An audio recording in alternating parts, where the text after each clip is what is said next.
what is going on? Got a UFC card this weekend. It does not look like the greatest card on paper. Not a lot of good names on the card, but we're still gonna make our picks. We do it every week. Every time there is a UFC, we make picks. That's what we do over here. Obviously, shout out to CST for letting me put my content on their page. Huge shout out to Phil over there. But yeah, you got some UFC this weekend. I have a Tapology League. It is in the Combat Casual channel description, so be sure to check that out if you feel like making picks on Tapology. Whoever has the most event wins at the end of the year, I'll be giving a cash prize to. So that's fun. Got some people in the chat. We got Sean Moody. He says, "How are you?" I'm doing well. Doing well. Just a chill Sunday. Not much going on. Good to see Giuliano up in this piece. But yeah, like I said, the card not looking super great on paper, but I think that there's going to be some pretty fun matchups regardless. And if you're like me, you watch the UFC every weekend anyway, so it is what it is. With that being said, let's get right into the picks. Rayan Dos Santos versus Elise Ardeline. This is taking place at strawweight. Rayan Dos Santos is 14-8. She is 3-2 in her last 5 on a 2-fight losing streak. She is minus 340 as the favorite. 29 years old, 5'2", and a 62-inch reach. Elise Ardeline, 9-7. Pretty bad record there. She's 3-2 in her last 5, also on 2-fight losing streak. Plus 265 as the underdog, and these odds, you probably might find different ones on your, whatever betting site you're using. But these are just Tapology's odds, so not exactly sure how they compile them. But yeah, she is 33 years old, 5'3" and a 62-inch reach. So Elise Ardeline, if I remember correctly, she was just on the regional scene, and then she came in like on short notice against Shauna Bannon, who was like a massive favorite in the fight, and Shauna Bannon just eked out a decision over her.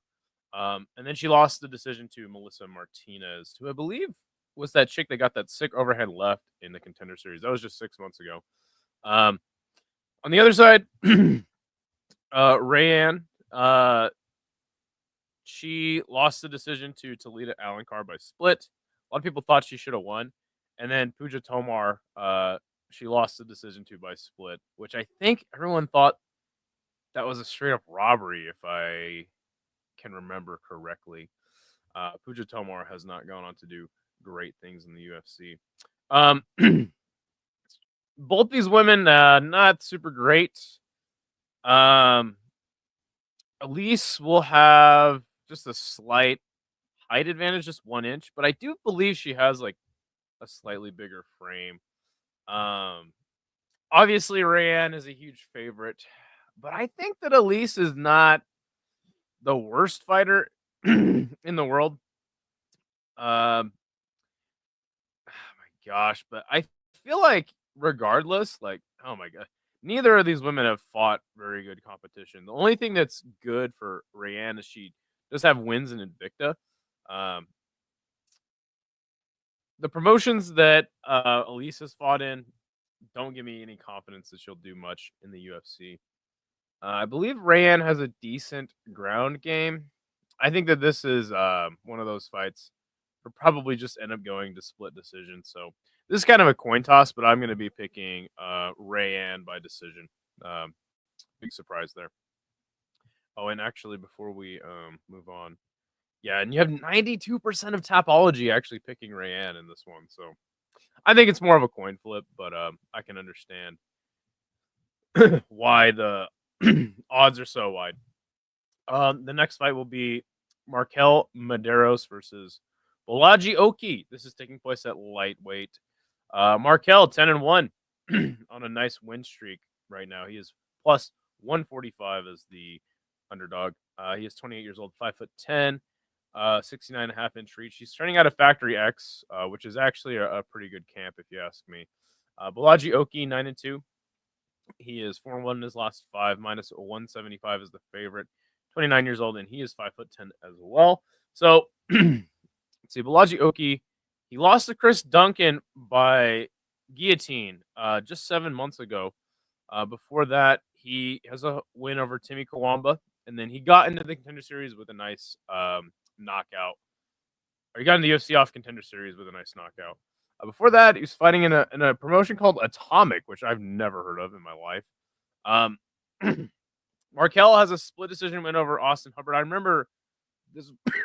Goddamn, sorry. I remember this fight being really competitive, and some people thought that Markel actually deserved the W in this one. It was a split decision. It was only a month ago, which is kind of weird. You guys notice that there's a lot of fighters like Juliana Rosa. Like, what was it, like 2 weeks notice? What is up with the UFC like throwing in guys off like a month or 2 months or like a couple weeks? Like I don't get why so many fighters are stepping in on like short notice. You know what? I'm actually curious about something. I'm gonna check Tapology because I think a couple of bouts ended up fizzling on this card. It makes no sense to me. Why? Okay, yeah. So let me see. Yeah, see, like this is not even a short notice fight. We're supposed to get Oban Elliott versus Ramiz Ibrahimai. That was canceled. Elliott had visa issues. Siakon Ko, I've never heard of him, was supposed to fight Billy Ray Goff. He had visa issues. And then Andreas Gustafsson was supposed to fight Jeremiah Wells, and Wells withdrew. Seems like they're just getting Markel a fight, you know? I don't understand. It seems so weird to me. Good to see Chris Gray says no Oban Elliott. Yeah, Oban Elliott's been on a good run. He's got some hype behind him. So yeah, that is a bummer. I mean, the guy Markel just fought a month ago. Like I just don't get it. Anyway, whatever. Before that, he has a decision win over Landon Quinones. Got a nice knockout on Contender Series himself. He's fighting in Fury, which I actually rate pretty highly. I'm not really sure why this isn't more of a pick'em. I mean, going to split decision with Timmy Kawamba doesn't give me a lot of confidence in you as a fighter. Hubbard is now a lot of people like to clown Austin Hubbard. I think Austin Hubbard is a decent test for a young fighter to pass. I think that people thought he lost that fight though, so this is why the odds are the way that they are. Chris Duncan is kind of he's like a first round, like he's a front runner. So he gets you, he can catch you, you know. So I'm not super surprised he was able to finish Oki, but really, I mean, this is just another one of those lightweight prospect heat checks going down. I have some confidence in Markel. I'm actually going to pick Markel. I'm not super confident in like the way in which he'll finish the fight, so I'm going to pick the safe side and just pick a decision. I think there's some value in going with Markel. Good to see No Chill. He says you never sent the crush link. We never responded. So you said yo, I said yo. And then honestly, dude, I didn't even do the crush stream for super long. I was really tired. So yeah. Good to see Chris Cushman. Is this breaking down? No, this is Eagle FC. Wrong chat, buddy. But it is good to see you, Chris Cushman. Yeah, I just kind of phoned it in on the crush stream because it was just so late. I was just tired. What are you gonna do? Sue me. Yeah, I'm gonna pick the underdog Markel in this fight. The next fight will be Jordan Levitt. Actually, hold on, let me check. See, you got Tapology picking Markel as well, which is kind of strange. But next fight is at lightweight is Jordan Levitt versus Kurt Hollabaugh. I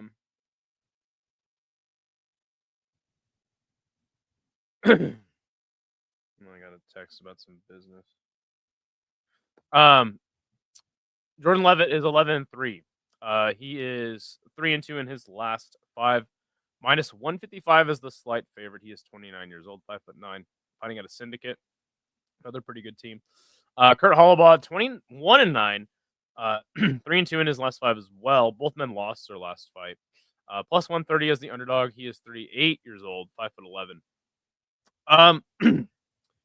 Interesting matchup. You got the old vet versus the younger, seemingly vet. I mean, it feels like we've been seeing Jordan Levitt in the UFC for quite a few years now.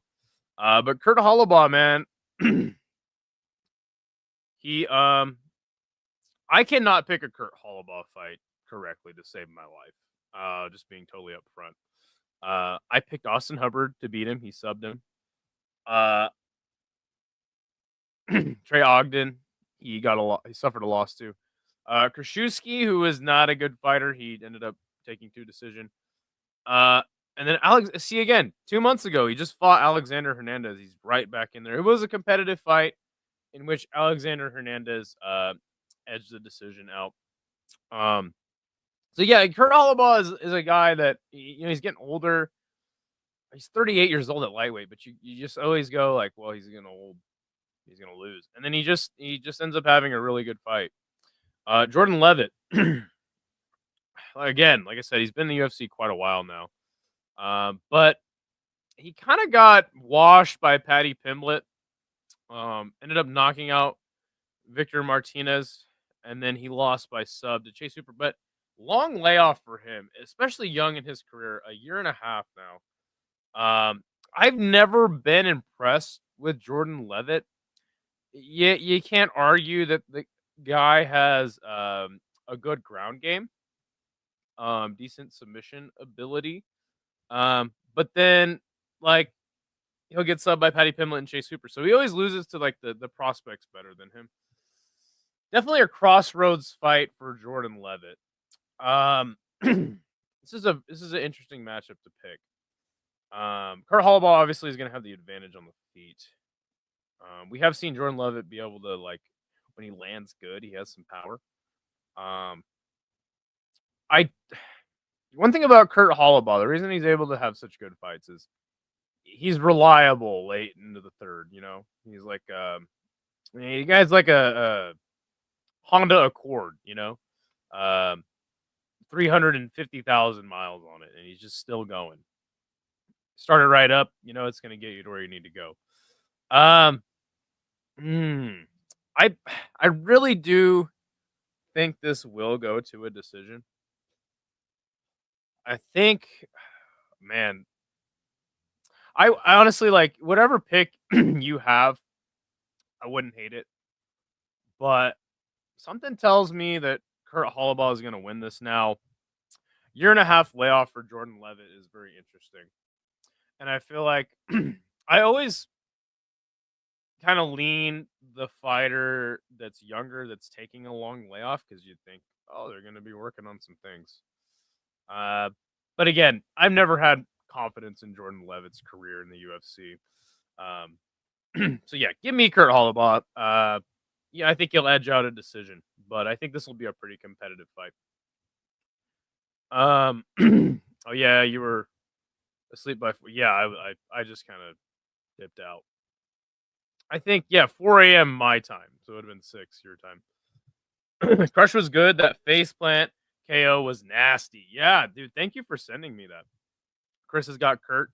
Yeah. I mean, again, I wouldn't hate the Jordan Levitt pick, but I've never really just cared at all about Jordan Levitt. Next fight is Andreas Gustafsson versus Trevin Giles. This is taking place at middleweight, 180 pounds. Gustafsson on 3-fight winning streak. He is 4-1 in his last 5. He's out of Sweden. The older brother of Alexander Gustafsson, right? Or younger brother. He is 34 years old, 6 foot. Trevin Giles on a 3-fight losing streak. God damn. He is 16-7. 32 years old, 170 pounds. And he is 6 foot tall, or 170. Is this like a catch weight? Why does it say they're both 170? I didn't even mean to read that, but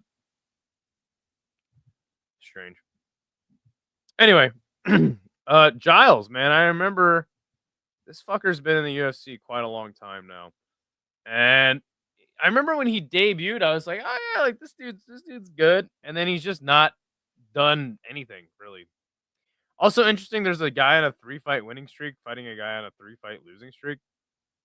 We take a little gander at Giles' losses though in this 3-fight losing streak. I mean, he got subbed by Bonfim, knocked out by Prates, and then Mike Malott got a decision win over him. Which Mike Malott was just coming off that loss to Neil Magny, so it wasn't like the most impressive win.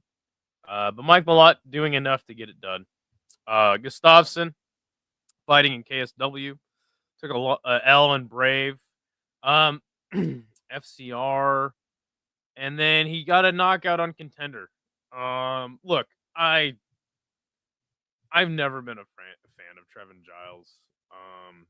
I'm gonna pick Gustafsson, but honestly, I don't know enough about this guy's game to tell you how he gets it done. So again, going the classic route of just gonna pick him by decision. Trevin Giles, man. I don't know what it is. I guess he's moving up a weight class right now, or I don't know why this fight's taking place at 180. Maybe he'll look a little bit better up there. I know he does cut a lot of weight. I think there was even a time where he was supposed to walk out for a fight, but he fainted in the back. So it makes sense why he's moving. It says catch weight right there, 180. Sorry. Yeah. I don't know. I don't really care about this fight. Does anyone care about this fight? Move on. Let's move on. Ketlin Vieira versus Maycee Chiasson at bantamweight. I feel like I've seen. Didn't this fight happen before? How has it not happened? At the illustrious women's bantamweight weight class. How? Hold on. If it did happen twice, it would have said 2. But I swear I've seen this fight before.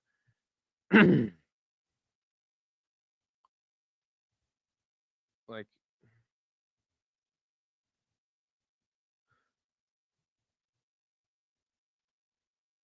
huh. Anyway, it's it's fascinating these two have never fought each other. Considering women's bantamweight is like not really even a weight class. But yeah, Ketlin Vieira, 14-4, 3-2 in her last 5, minus 125 is the slight favorite. She is 33 years old, 5'8". Maycee Chiasson, 10-3. She is 3-2 in her last 5 as well. It's a pick'em. 33 years old, 5'11", Fortis MMA, working with Safe Saud.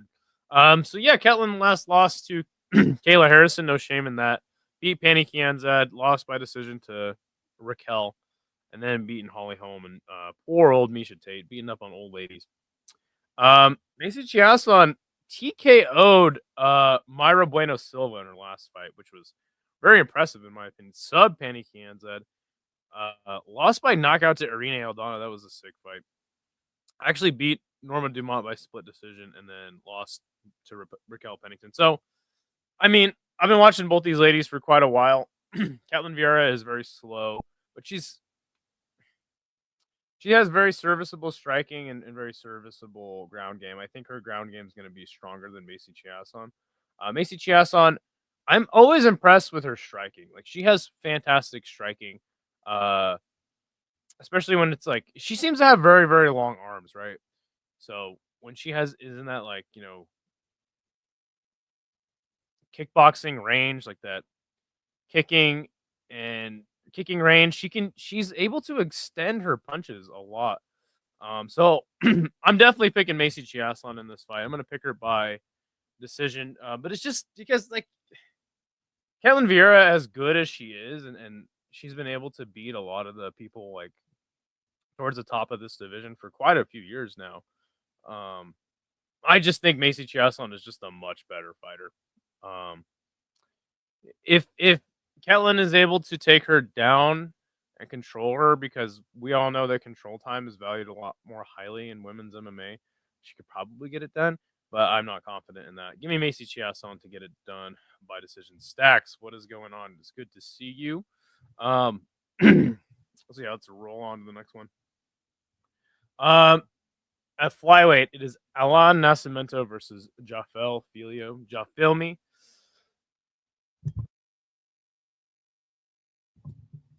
Alan Nascimento 20-6 minus 135 as the slight favorite. He is 3-2 in his last 5. 33 years old, 5'8". Jafel Filio 16-3, 4-1 his last 5. He is plus 110, near even. 32 years old, 5'7". Training with Novo União.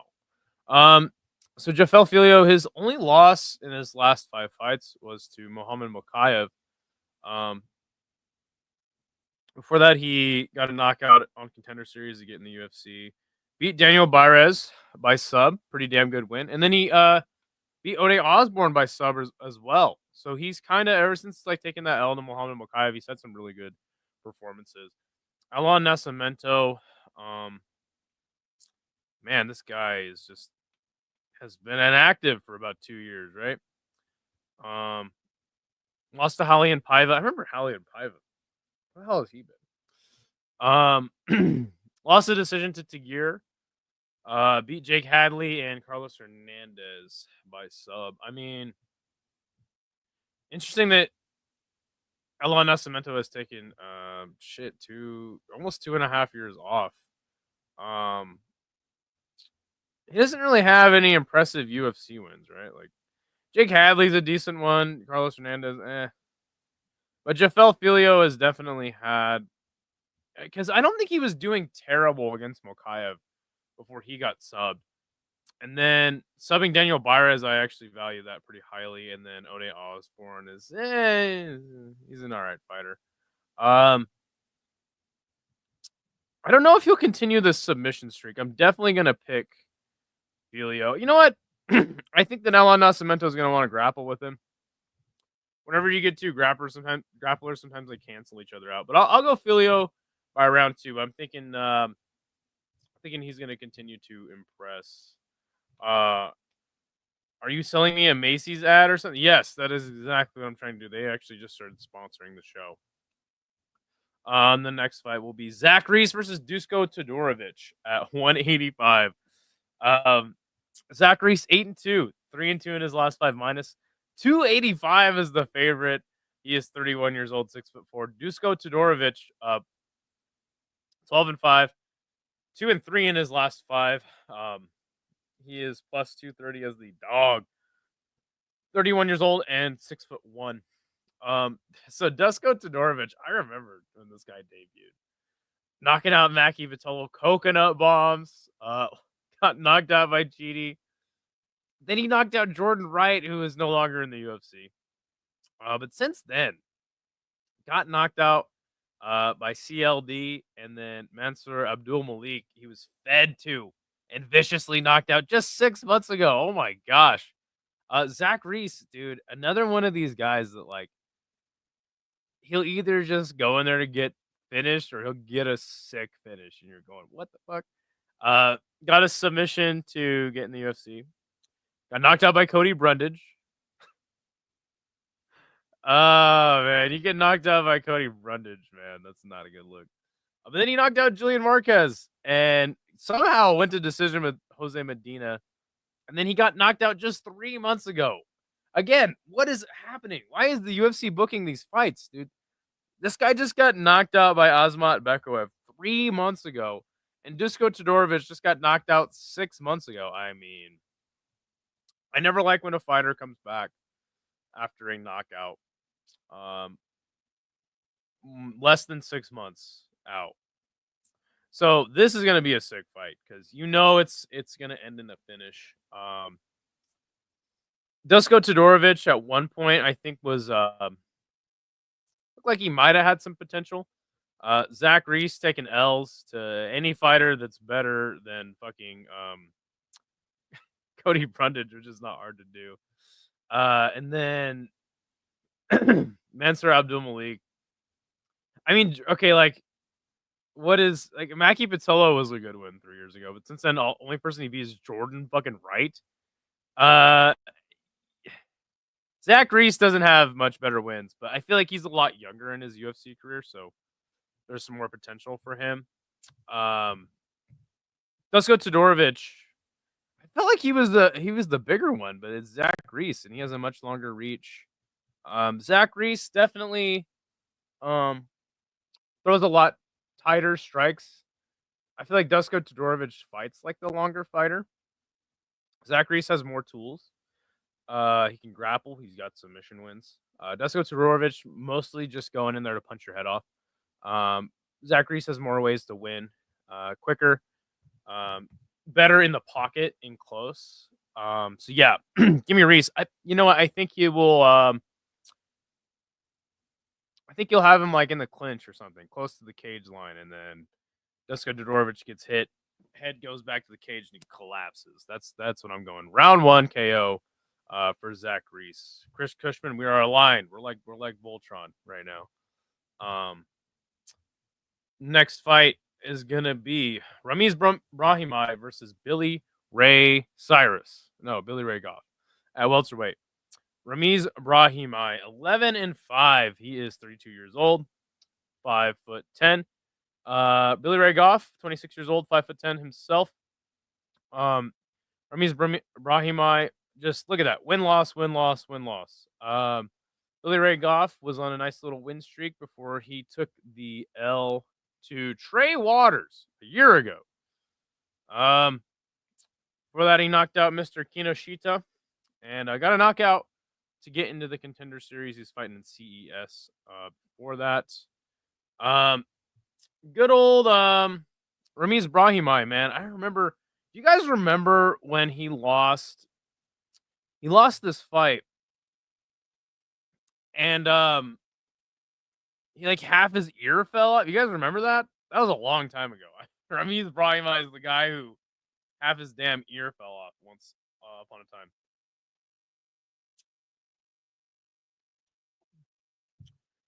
But he took it like a little layoff. Yes, between the Michael Gilmore fight. Who the hell was Michael Gilmore?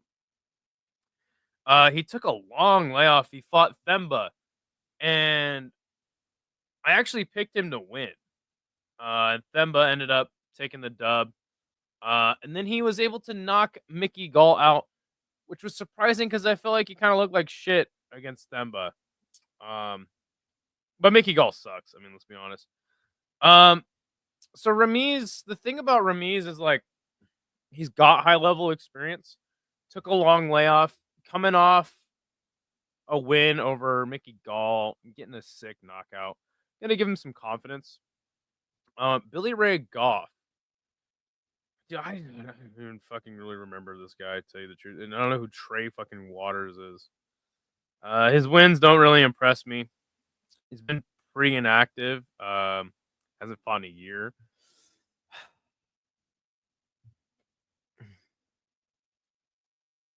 It's a tough fight to pick. I'm gonna go Ramiz. He is found a home for his power, seemingly. Ramiz has good grappling, man. He has really good grappling. I'm gonna pick Brahimaj, the safe route, and go decision. Next fight, Dustin Jacoby versus Bruno Lopez at light heavyweight. Boy, I love me some Dustin Jacoby, man. Might not always win, but definitely a decent fighter. He is 29-1. He is 2-3 in his last 5. Minus 155 is the slight favorite. 37 years old now. 6'3". Factory X. Bruno Lopez, 14-1. He is 4-1 in his last 5 on a 3-fight winning streak. Plus 125 as the dog. He is 32 years old. 6'2". We'll see. Bruno Lopez fighting LFA. Got knocked out cold by Brinson Ribeiro. Got a submission in LFA. Brought him back on the Contender Series. He gets a knockout just 9 months ago, and then he just beat Magomed Gaziasulev 4 months ago. Dustin Jacoby was looking pretty good. Lost to Azamat Mirzakhanov.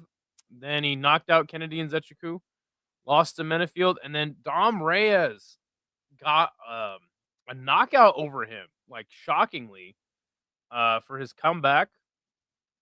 And I kind of shocked a lot of people because we kind of felt like Dominic Reyes was done, and then he just goes in there and sleeps Jacoby. Then Jacoby was able to knock out Vitor Petrino, so you feel like Jacoby's back in form. I'm gonna pick Dustin Jacoby to get this one done. I don't know if he knocks Bruno Lopez out, but yeah, I'm gonna ride with my guy Dustin Jacoby, who again, like not one of my favorite fighters, but Dustin Jacoby, he has 3 wins in 3 different combat sports in the same night. He was in this like one night tournament, and like the tournament was weird because I think like the first round was boxing, second round was kickboxing, and the third round was MMA. And as he was going through the tournament, he had a finish in the first round. Next fight, he had to finish in the second round. Next fight, he had to finish in the third round. So this guy is literally a finish in 3 different combat sports on the same night. I mean, how could you not? Just love old Dustin Jacoby. Obviously, he once had a kickboxing match with Alex Pereira as well, where he got absolutely washed. But we are with just like that. We're already to our coming event. Not too many fights on this card, but ESPN going to drag this one out on the broadcast. So stay tuned. The coming event is Mateusz Gamrot versus Ludovit Klein at lightweight. Mateusz Gamrot 3-2 in his last 5. He is 24-3, minus 140 as the favorite. From Poland, he's now 34 years old. Man, kind of crazy. Like Gamrot was he was like poised to do a lot more in the UFC, and now here he is, giving Ludovit Klein his like step up fight. Like time for him to break into the rankings, which is kind of crazy. We've reached this point in Mateusz Gamrot's career. Yes, he's 34, 5'10". Is he 5'10"? I feel like that's a lie. Ludovit Klein, man, 23, 4-1. He is 4-0-1 in his last 5. What was this one? Oh, it was a draw against Jai Herbert. Interesting. Plus 120. 30 years old. 5'7". So Ludovit Klein, man, I've been watching this guy for a long time. He always does some shit that surprises you, and then he'll have like not so good of a fight sometimes. So, got a dub over Ignacio Bahamondes a year ago. Beat AJ Cunningham by KO. Beat Thiago Moises by decision, then Roosevelt Roberts by decision. And I think that he's just on enough of a W streak that they're like, we're gonna give him Gamrot. He lost to Benny D, beat Jalen Turner, beat Fazeev, kinda, beat RDA, and then he lost to Dan Hooker by decision, which was kind of shocking at the time. To me, this is the classic striker versus grappler, kind of like the Dan Hooker fight. Dan Hooker, obviously a much bigger striker than Ludovit Klein. Ludovit Klein is dangerous, though. I think this is a pretty clear, going to be a pretty clear W for Mateusz. The Dan Hooker fight was kind of an anomaly. Maybe now we're seeing the slide of Gamrot. It is possible. I just don't really think, like, when Ludovit Klein fights, like, obviously Bahamondes now, but Bahamondes is still very young and was even younger, obviously, when they fought 2 years ago. I feel like Ludovit Klein just ain't really built for the top 10 of this division. I mean, he is 30 years old. He's hitting his prime. But I've just seen him enough where, like, if he's got a guy in there that really isn't on his level, he'll get an impressive win. And then sometimes he just won't have that great of a fight against, like, a guy on his level. So he could edge it out. But, yeah, I'm going to go Gamrot to grind this one out, honestly. Love this fight. Love Gamrot. Love Klein. Good to see you, Mateusz. Yeah, it's a very interesting fight. And again, like I said, Ludovit Klein just enough W's in a row that they're like. And to be fair, the UFC hates Mateusz Gamrot. So yeah, they're just like, you know what? Let's give him Gamrot. See if he can break into those rankings. You know what I'm saying? But I'm not super confident that he will. So yeah, I'm going Gamrot by decision. All right, and then in our main event, you got Erin Blanchfield versus Maycee Barber at flyweight. Blanchfield 4-1 in her last five, 13-2. She is 26 years old, 5'4", 68-inch reach. Maycee Barber, look at that win streak, man. 14-2, plus 140. She's undefeated in her last five. 27 years old, and 5'5". Maycee Barber, let me see. Last beat, Caitlin Chukagian or Seminara. Knocked out Rebus. Decision over Lee. Decision Jessica I, and then decision Montana De La Rosa. So you know what's weird is I feel like Maycee Barber, she's fighting 2 times a year. I haven't seen her in a year and a half. I feel like she's just like she was a lot more active, and then now she's not so much. Molly McCann, these are Erin Blanchfield's wins. Molly McCann in her last five. Subbed Andrade. Decision with Taylor Santos, which a lot of people thought Santos should have won. She had that really, really bad performance against Firo, though, and that's when a lot of the fans just totally soured on her. Didn't do anything against Firo, just kept like going for takedowns. It was never coming. Got outclassed by her. And then she got the dub over Rose, which was a very close fight 6 months ago.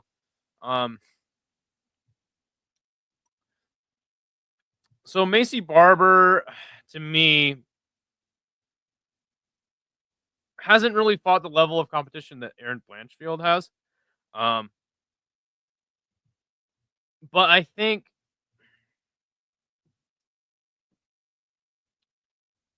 the one thing about Maycee is I have seen a lot of improvement in her over the years, especially when it comes to her striking.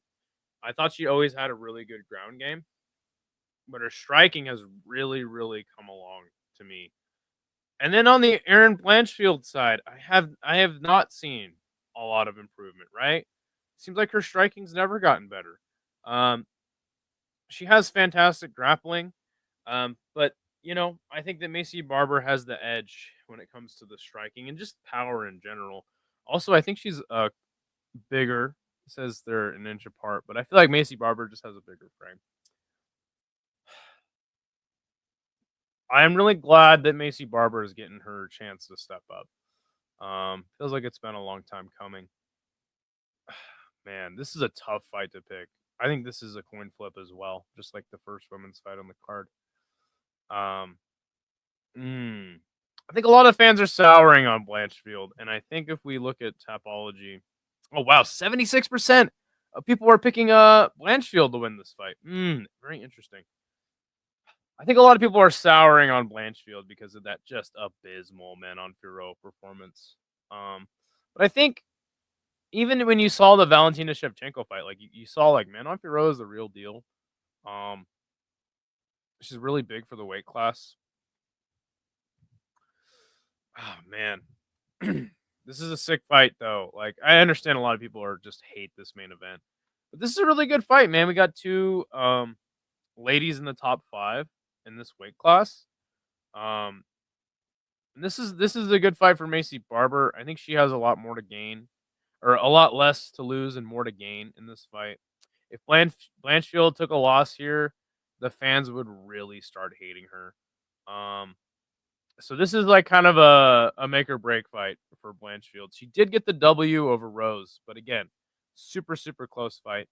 I think this will be a super super close fight as well. So I am gonna lean Blanchfield, but again, I really don't know who's gonna take this one. Save those picks again. I got a Tapology League. By the way, I don't remember. I was out of town last week. So I don't know who won the Tap League. Let me actually just check on that really quick while we're here.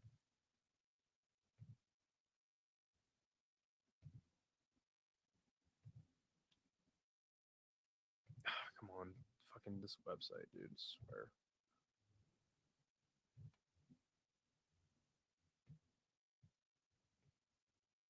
Let's see who won the league last week. Okay.